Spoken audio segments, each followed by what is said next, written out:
ఫిబ్రవరి 6 నుంచి ఆర్టీసీలో సమ్మె జరగనుంది. ఆర్టీసీ కార్మిక సంఘాల సమ్మె నిర్ణయంపై పూర్తి వివరాలు మా ప్రతినిధి రమణ ప్రత్యక్ష ప్రసారం ద్వారా అందిస్తారు.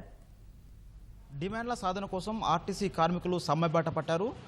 ఫిబ్రవరి 6 నుంచి రాష్ట్ర వ్యాప్తంగా బస్సులు నిలిపివేయాలని నిర్ణయించారు. ఆర్టీసీలోని గుర్తింపు కార్మిక సంఘ ఎంప్లాయీస్ యూనియన్ సహా 9 సంఘాలతో కూడినటువంటి ఐకాసా కొద్దిసేపటి క్రితమే సమ్మెపై నిర్ణయాన్ని ప్రకటించింది. ప్రధానంగా చూస్తే ఆర్టీసీ కార్మికులకు 50% ఫిట్మెంట్ ఇవ్వాలని ప్రధానంగా డిమాండ్ ఉంది. వీటితో పాటు మరో 91 డిమాండ్లతో డిసెంబర్ 31వ తారీఖున యాజమాన్యానికి గుర్తింపు కార్మిక సంఘం ఎంప్లాయీస్ యూనియన్ సమ్మె నోటీస్ ఇచ్చింది. దీనిపై ఇప్పటికే యాజమాన్యం సమ్మె నివారణ కోసం 3 దఫాలుగా కార్మిక సంఘాల నేతలతో చర్చ జరిపింది. అయినప్పటికీ కూడా ప్రధాన డిమాండ్ అయినటువంటి 50% ఫిట్మెంట్పై ఎలాంటి స్పష్టత రాలేదు. దీంతో ఇవాళ కొద్దిసేపటి క్రితం ఐకాసా నేతలందరూ కూడా సమావేశమై ఫిబ్రవరి 6వ తారీఖు ఉదయం నుంచి సమ్మె బాట పట్టాలని, అప్పటి నుంచి బస్సులు నిలిపేయాలని నిర్ణయించారు. ప్రస్తుతం మనతో పాటు ఆర్టీసీ ఐకాసా నేతలు ఎంప్లాయీస్ యూనియన్ నేత దామోదరరావు గారు ఉన్నారు. వారిని అడిగి మరిన్ని విషయాలు తెలుసుకున్నాం. సార్, ఈ సమ్మెకు వెళ్ళడానికి కారణం ఏంటి? యాజమాన్యం నుంచి అంటే ఇప్పటివరకు జరిపిన చర్చల్లో ఎలాంటి రెస్పాన్స్ వచ్చింది దీనికి సంబంధించి? ప్రధానంగా ఈరోజు సమ్మె తేదీ ప్రకటించడానికి గల కారణాలు 1/4/2013 నుంచి 17 నుంచి జరగాల్సిన వేతనాల సవరణకు సంబంధించే కాదు. ఇవాళ ఆర్టీసీ నష్టాలకి కార్మికులు కారణం కాదని యాజమాన్యం ఒకవైపు చెప్తా ఉంది. ఇది కరెక్ట్ అయిన లెక్క. ఇంకా 2014 నాటికి ఆర్టీసీ ఆదాయం 3,500 కోట్లు ఉంటే ఇవాళ 5,500 కోట్ల వరకు ఆదాయం వస్తుంది. అంటే ఆర్టీసీ యాజమాన్యం చెప్తున్న లెక్కల ప్రకారం ఏడాదికి సుమారు 6,000 కోట్ల ఆదాయం వస్తుంది, 7,000 కోట్లు ఖర్చు అవుతుంది అంటున్నారు. మా దాంట్లో తప్పుడు లెక్కలని మేము భావించట్లే. కానీ 1000 కోట్లు అదనంగా ఖర్చు ఎట్లా పడుతుంది? ఇవాళ డీజిల్ రేట్లు పెరుగుదల వలన 2015 నుంచి ఇవాళ వరకు చూస్తే డీజిల్ రేట్లు 50% పెరిగినాయి. ₹1 కూడా ఛార్జీ పెంచలే. అంటే డీజిల్ రేట్లు పెరుగుదల ఏడాదికి 500 కోట్ల వరకు కార్పొరేషన్ బడ్డెన్ పడుతుంది.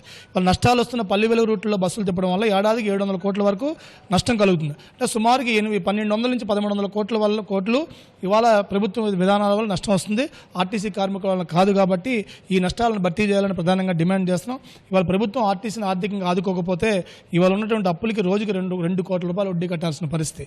ఇవాళ ఆర్టీసీ కార్మికులు ఈ నష్టాలకు కారణం కానప్పుడు 1/4/2015 నుంచి జరగాల్సిన వేతనాల సవరణ గడువు దాటి 21 నెలలు అయింది.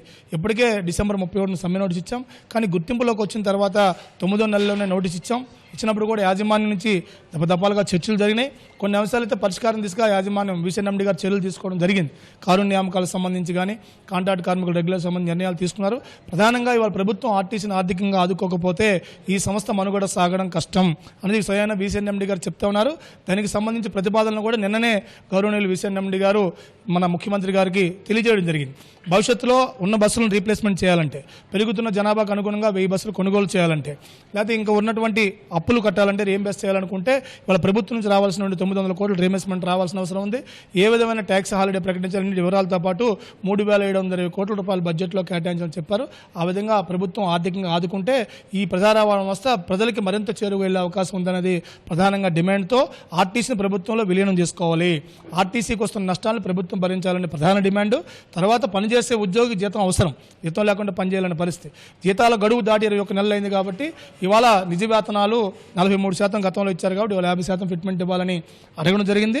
దీని మీద వీసీఎండీ గారు చర్చలు జరిపారు. సమ్మె నోటీస్ ఇచ్చిన తర్వాత గతంలో 43% ఫిట్మెంట్ ఇచ్చారంటే ప్రభుత్వ ఉద్యోగులకు ఇచ్చారు కాబట్టి మీకు ఇచ్చారు.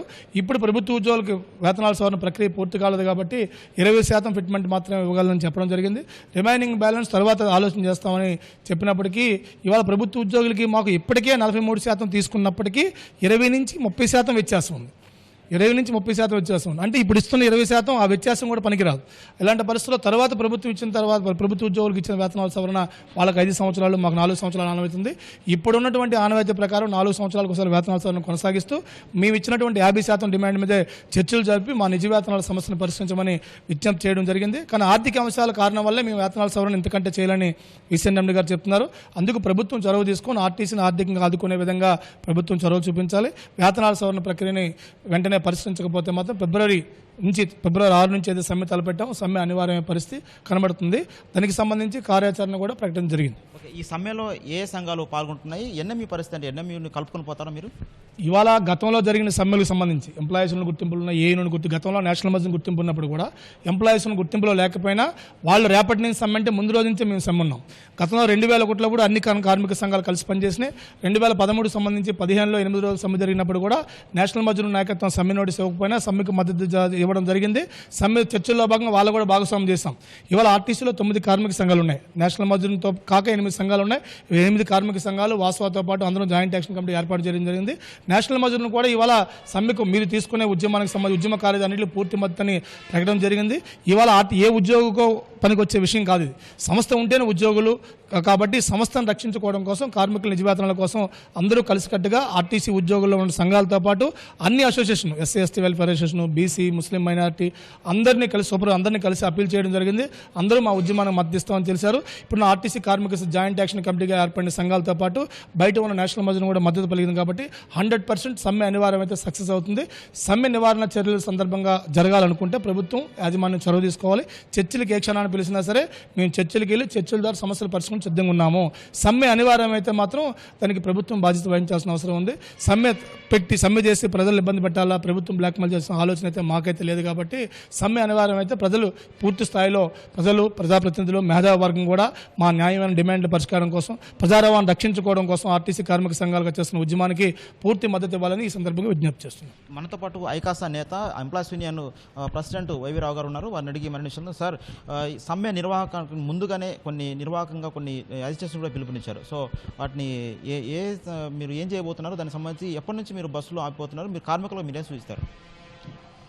ఈరోజు జరిగినటువంటి జాయింట్ యాక్షన్ కమిటీ సమావేశంలో వాళ్ళ యాజమాన్యం అనుసరించిన విధానాన్ని మీద చర్చ జరిగిన తర్వాత ఖచ్చితంగా ఫిబ్రవరి 6వ తారీఖు నుంచి నిరవధిక సమ్మెలకు వెళ్ళాలనేటువంటి నిర్ణయం తీసుకోవడం జరిగింది. దానికి కొనసాగింపుగా ఈ నెల 25వ తారీఖు నాడు అన్ని డిపోల దగ్గర కూడా పెద్ద ఎత్తున జేఏసీ ఆధ్వర్యంలో ధర్నా కార్యక్రమం నిర్వహించాలని చెప్పని, ఆ తర్వాత 28వ తారీఖు నాడు అన్ని డిపోలు యూనిట్ల వద్ద కూడా రిలే నిరాదేశ కార్యక్రమాలు చేపట్టాలనేటువంటి పిలుపునివ్వడం జరిగింది.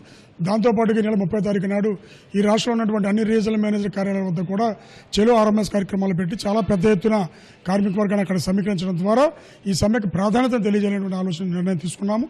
ఈలోపుగా కరపత్రాల ద్వారా ప్రచారం చేస్తాము, బ్యాడ్జీలు పెట్టుకోవడం ద్వారా రాష్ట్ర ప్రజానేకానికి మేము చేస్తున్నటువంటి కార్యక్రమాల గురించి చెప్పడం జరుగుతున్న విషయాన్ని మీ ద్వారా మనం చేస్తున్నాం. ఇది పరిస్థితి. మొత్తం మీద ఖచ్చితంగా ఆర్టీసీ కార్మికుల డిమాండ్ల సాధన కోసమే తప్పనిసరి పరిస్థితుల్లోనే సమ్మెకు వెళ్లాల్సి వస్తుందని ఐకాసా నేతలు చెబుతున్నారు. చర్చలు సమ్మె విరమించడం కోసం ఇటు యాజమాన్యం కానీ అటు ప్రభుత్వం కానీ చర్చలకు పిలిస్తే తప్పకుండా హాజరై సమస్యలను పరిష్కరిస్తామని, అయితే ప్రభుత్వం సమ్మె నివారణ కోసం ప్రభుత్వం చొరవ తీసుకోవాల్సిన అవసరం ఉందని ఐకాసా నేతలు కోరుతున్నారు. విజయవాడ నుంచి కెమెరామెన్ శేషవతి కలిసి వెంకటరమణ, O2 స్టూడియో.